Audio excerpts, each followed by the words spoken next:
Hello from the airport in Shenzhen. This video is about NIO, who are currently going through some pain because some of their executives are leaving the company.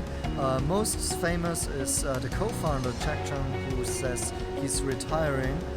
So is there a big problem for NIO? What is behind this?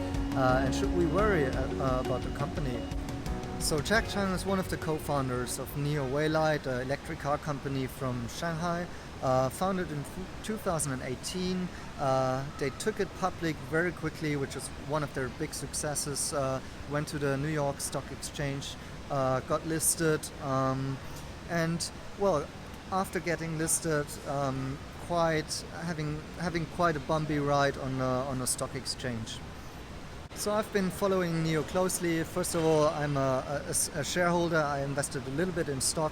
Secondly, because due to my nature as a consultant in the e-mobility space in China, I'm obviously also looking at what's going on and how the product performs in the market. And I witnessed a very bumpy ride, especially in Q1 when they announced that they will not build their own factory in China.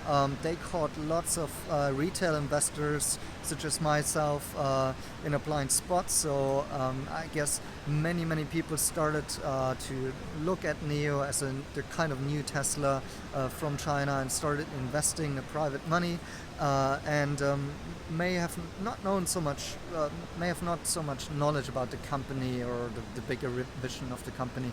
And then there was also the 60 Minutes interview with William Li, one of the CEO and one of the co-founders, which really got tractions in the US. So the share price first went up and up and up and up.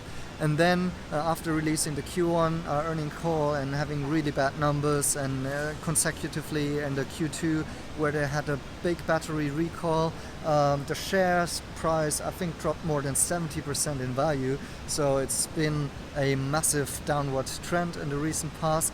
And now also come some of the executives leaving the company. That is really worrisome.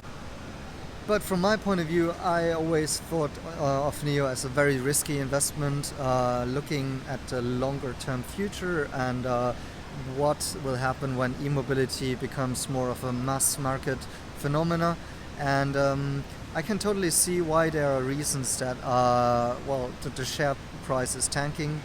So personally, I'm not worried at all that Cheng is leaving the company. I don't think it's a sign of a bigger exit of executives in the company. I just feel a little bit sad because I actually had the chance to meet Cheng personally in Shanghai during the CES. And actually I confronted him as a shareholder and asked him what we can expect as shareholders in the future and why it has been such a bumpy ride. See for yourself. Since your IPO, it's been a little bit of a bumpy ride recently. Up to the 60 Minutes interviews, it's going really well. And then there was the shareholder call, and afterwards, there's lots of fear and uncertainty, I think. So tell us a little bit. Should we be afraid about our stock, or what is your long-term vision? Because I think we're talking about long-term. I'm a bigger shareholder than you. Yeah. If you're with me, you're okay.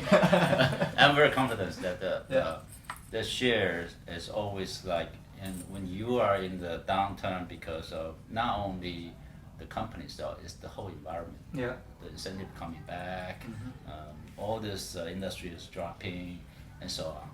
So I'm not really worried the short term. The longer term is when we build the next platform with autonomous drive, and also for our mainstream volume, the year 6, I think we're getting better. But having said that, there's enough issue between China and US trade and all these things. Yeah. Just let it flow through. Yeah. Yeah. You never know what you're gonna get. Yeah. All right, that's good to hear your confidence. My last question, this is just a personal one.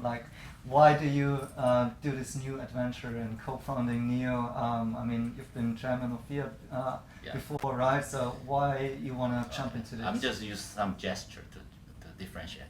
I'm now doing this all the time. Yeah. I used to do this on the stage. Everybody say, "Oh, you do this," and then you tell people, "This is very good." I've told my son, "This is pretty good." He said, "No, you're lying. It's never gonna be that good." So I do this. So I have a choice of 3. Pick one. Yeah. And it's becoming, I want to do something cool. All right. Awesome. And then I proved to my son I'm also as cool as that. Nice. And that's maybe fitting to the rock and roll band. When Exactly.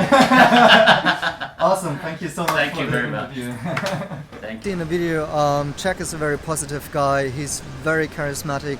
So that's actually the positive side of getting to know Cheng as a co-founder and having some deep discussions about NIO.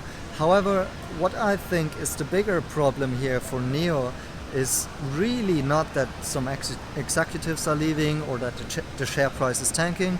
No, their problem is that they don't really know how to communicate the value of the brand and the product and the vision that they're building outside of China, particularly to shareholders. I think the NIO team is doing a really great job in communicating even overseas. Here in Germany, they have been giving cars to some influencers in Germany, let them ride into the car. We had some very, very positive feedback about the car in general.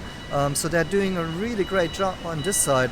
But what they're not doing well is communicating, like the bigger strategy, also how the company is progressing, how they're building value, where do they see the sales to go into the future. So all of this is actually currently missing, and then they do stuff like the Q1 earning call where they suddenly announce that they're not going to build a car factory by themselves, or when they have the recall, they just suddenly only sell like 800 cars, which is understandable, but it's communicated in a very, very, let's say, sluggish manner, and I think that's putting a lot of pressure on the shareholders and distrust into this car startup, where I think it's totally normal that in the beginning you have lots of risk involved, and it's going to be definitely a very competitive market, and NIO still has a lot of stuff to build. On the other hand, there's so much unleashed potential in the brand, in all of the different business areas where NIO is active. So I think they can definitely improve here, and maybe that's what NIO is currently learning and going through. They rush to the public markets very quickly in order to get funded. Now I'm worried that they may have sort of regretting it, maybe looking more towards domestic funding in China. So they're doing this kind of investment with government close investment with E-Town in Beijing. And there's some rumors that NIO is also looking to list in the stock exchange here in China or in Hong Kong. So I think that might be the wrong signals. NIO is building a great global brand here, and I think it's totally normal in the beginning to go through such kind of bumpy rides. So to sum up my outsider's perspective on NIO, I'm not worried about Cheng leaving the company. I don't think there is a deeper issue here. I'm worried about the communication regarding the shareholder value from NIO and on a global scale. I think they need to learn in this aspect. I think that the share price may be under pressure for a certain period of time, and to be clear about it, NIO is also a very highly risky investment, so I'm actually prepared to lose all of my money that I put into them. On the other hand, I really want to see them succeed and grow bigger, and I think they have a great market which they're in. They have a great brand, great team, and what is the most interesting bit, I think they have a great product. So I've been talking a lot to Chinese consumers, like early adopters who are driving NIO. Actually, I've been even speaking with Germans living in China who are NIO owners, and they are super happy with the quality. Yeah, that tells you that the product is actually great, it's innovative, the customer feedback is good, and that's why I'm currently not worried about NIO at all. So I'm kind of excited to see how they will communicate in future earning calls. Let's see if they've learned a lesson and how they communicate their numbers or the future outlook in the next calls. If there's one thing for sure, it's that it's definitely not going to be boring. It's gonna be a bumpy ride, and I'm looking forward to follow the company and see what's happening in the future. Alright, I need to head off for my flight to Shanghai. We're gonna run a design sprint in Shanghai with one of our clients who's looking to launch a product into the Chinese market, or maybe develop a new product with ideas of the Chinese market. So I'm looking forward to how everything's going, and Cheng, enjoy your time, enjoy your retirement. It was good meeting you. All the best for NIO. Hope to see the share price up soon. See you next time.